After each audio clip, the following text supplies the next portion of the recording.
100%. لیکن آپ دیکھیں گے کہ ججز کی تعداد کو بڑھانے کے لیے آپ کو آئینی تبدیلی کی ضرورت نہیں تھی. آئین کے اندر کسی قسم کی آپ کو امینڈمنٹ کی ضرورت نہیں تھی ججز کو بڑھانے کی.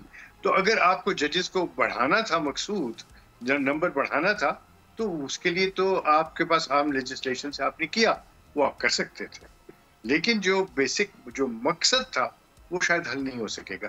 لیکن آپ نے ججز کی تعداد اگر بڑھا دی ہے تو اس کی تعیناتی بھی کریں نا. آپ نے ابھی تک 2 سال سے لاہور ہائی کورٹ میں 24 جج نہیں لگائے. تو یہ جج جو 34 یعنی 17 ایکسٹرا جج آئیں گے، وہ کہاں سے آئیں گے؟ ان کی انڈکشن کہاں سے ہوگی؟ لائرز سے، اور انڈکشن ہوگی باقی کورٹس سے، ہائی کورٹس کے ساتھ. تو ہائی کورٹس کے اندر جو اسامیاں خالی پڑی ہوئی ہیں وہ کیوں نہیں ابھی تک ہم نے پر کی؟ اور اسی طرح ڈسٹرکٹ جوڈیشری میں جو اسامیاں خالی پڑی ہوئی ہیں وہ کیوں نہیں ہم پر کرتے؟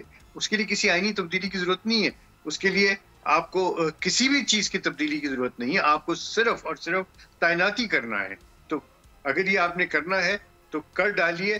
اس کے اوپر میرا خیال ہے مباحثے کی ضرورت نہیں ہے. اس پہ کسی قسم کا بحث کی بات نہیں ہے. اس کے اندر کسی قسم کی ری انوینٹنگ the wheel نہیں ہے. Go ahead and do it.